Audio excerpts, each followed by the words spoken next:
In today's video, I'm going to be going over all of the Star Dragon World and Hero World cards in Revival Phase.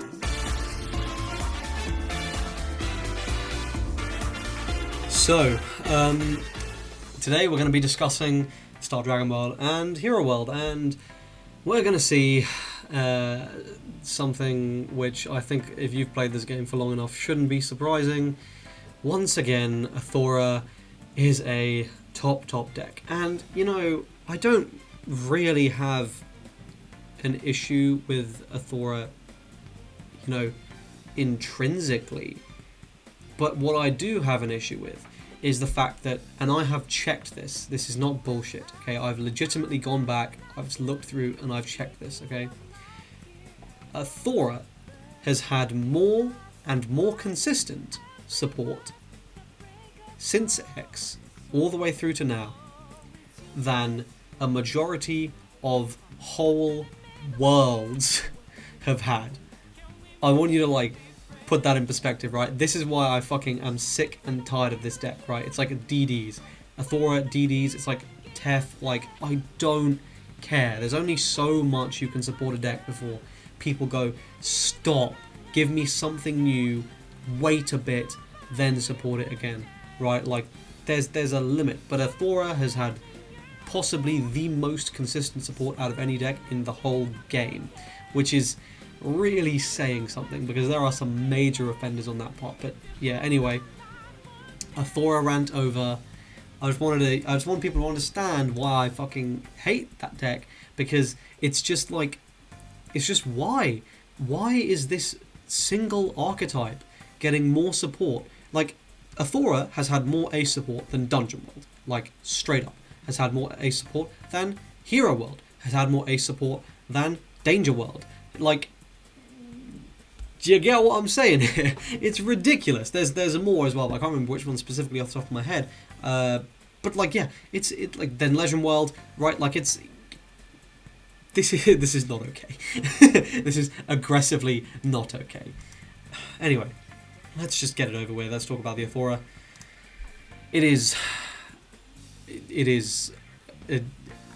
mean, it's literally everything PS Cressa needed to make the jump to probably the best deck in the game. 3 gauge, top 2 deck in Soul. If this card's in the center or in the soul of a Prism Dragon, all cards on your field cannot be destroyed by your opponent's card effects. They get 5/5, and you can't take damage by your opponent's card effects. Counteract, Crystal Bright. During each player's attack phase, you may pay 1 life. If you do, call up to 1 size 3 monster with Athora and its card name from your deck on top of this card without paying its core cost and shuffle your deck. Move, double attack, Soul Guard. This literally does everything Athora needed. If you're for some reason still using the old stuff, this literally slots right in. It does your overturn, but better, without taking up your overturn. If you're playing PS Cressa, this immediately slots in. This is your new go-to, and you just call the PS Cressa one on top, and you're done. It is just so stupid. This is another level card where the deck just like, at least with Lev, I got it right. That deck was aggressively bad right now, but Athora was not bad. It was still tier 1, right? Or at worst, like tier 1.5. The PS Cressa stuff is legitimately insane. This just goes fuck you top deck, right? So you got to understand, this is a deck which has arguably short of Lev now, the best aggro potential in the game right from the off, which has access now to, I believe it's 3 or 4 ways of not losing for the turn. It also has access to an impact that if you attempt to respond to them at all will give you another turn to attempt to kill you with. It also has access to Lost World, as if it needed that. It also has access to this new generic that's going to buff its stats even further to make it even harder to hit over, and out resting, which was literally the only thing you could do against that deck, was to like was to attempt to rest it, and then rest can't stand it. Now you can't even rest it to nullify that one attack effectively. You're really only relying on the can't stand or like a Drago Trap or something. So your options are so limited, and literally you do not have enough of them in the deck to outlast the Athora turns in just you can't kill me.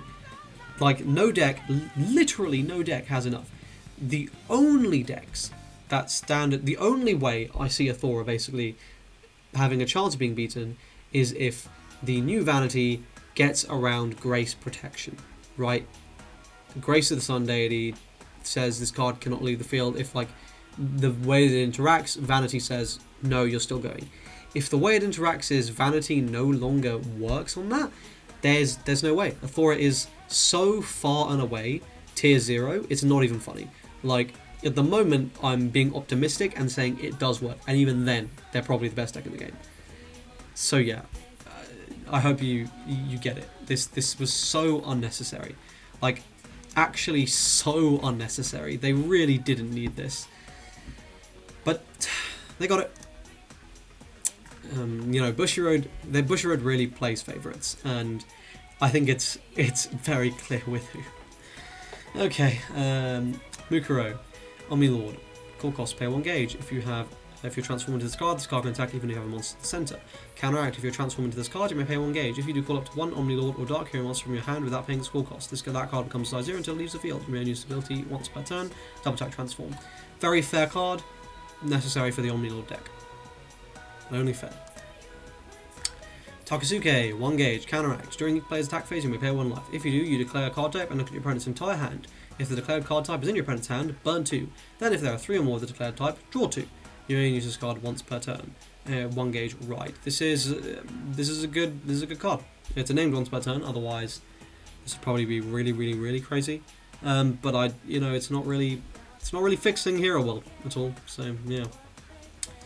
Blazer Frill, 1 gauge, counteract. During each player's attack phase, call this card from your hand by paying its score cost. If a superhero is on your field, this card's size on the field is reduced by 2, it gets +8k and +1 crit. When this card attacks, if you're transformed into a superhero, draw 1 card, deal 1 damage to your opponent, move, penetrate. Again, totally fine card. Pretty good. It's much more generic in terms of superheroes now, so it's definitely a lot better, but it's still, like, not making superheroes a particularly viable deck. Like, Takasuke is a really great item, this is a really great monster, I just don't think it's enough.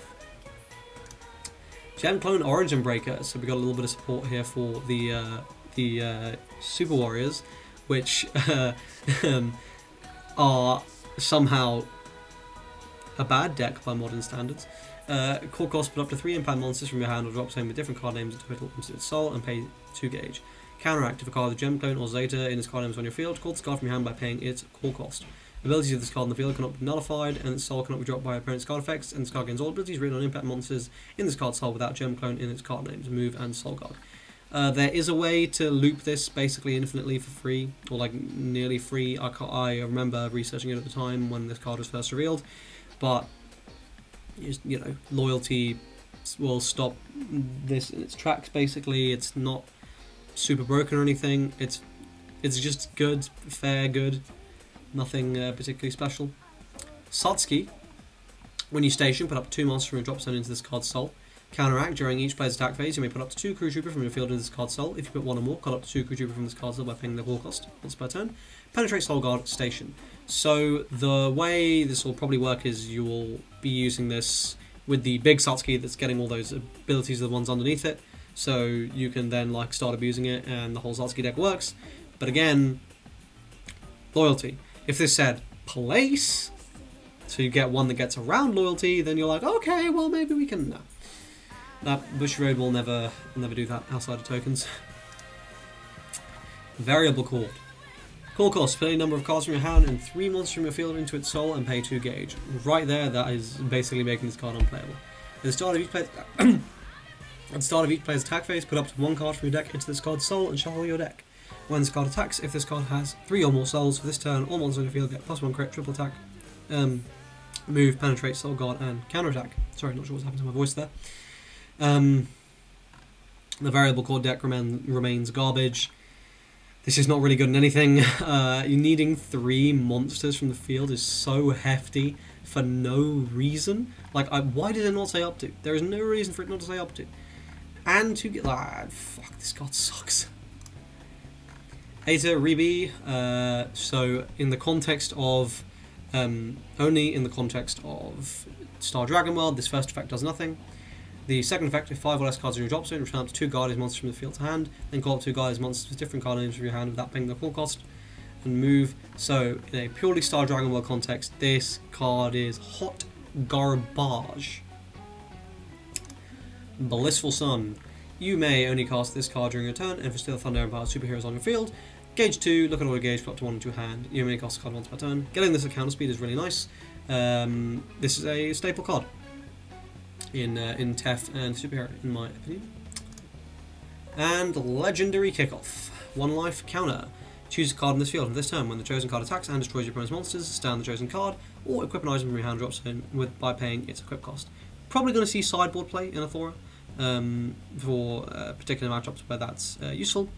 But I'll say, actually, one thing that is possible, and I'll check real quick, I just need to check PS Cressa, if that's with its own ability, or if it is whenever it stands, because that could... Oh, you gotta be kidding me.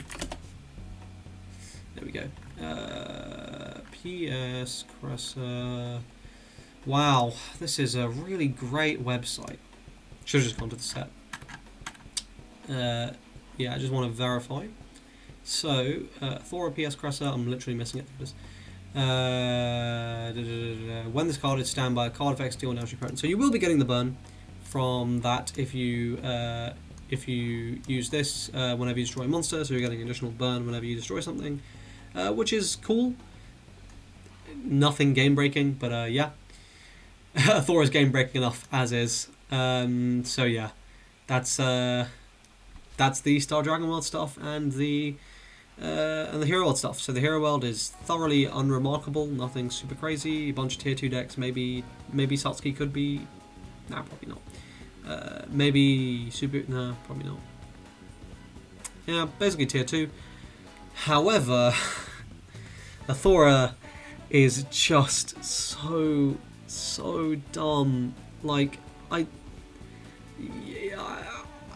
not gonna keep banging on about it. I really could. I don't know if you can tell. I could rant about Athora for years, but I think, you know, the stuff I've said about like the amount of support it's got and the level of broke it is, and okay, whatever, you get the idea. Anyway, if you like this video, please like the video. If you want to see the Athora rant, drop it in the comments. I will dead ass make like a 30-minute Athora rant, like 1,000 sub special 1 hour Athora rant. I'll fucking do it. Please join my Discord server, links in the description, and finally please subscribe to the channel. I'm trying to hit 1,000 subscribers before the end of the summer, so I'd really appreciate it if you help me reach my goal. Once again, thanks very much for watching, and I hope to see you in tomorrow's video. Cheers.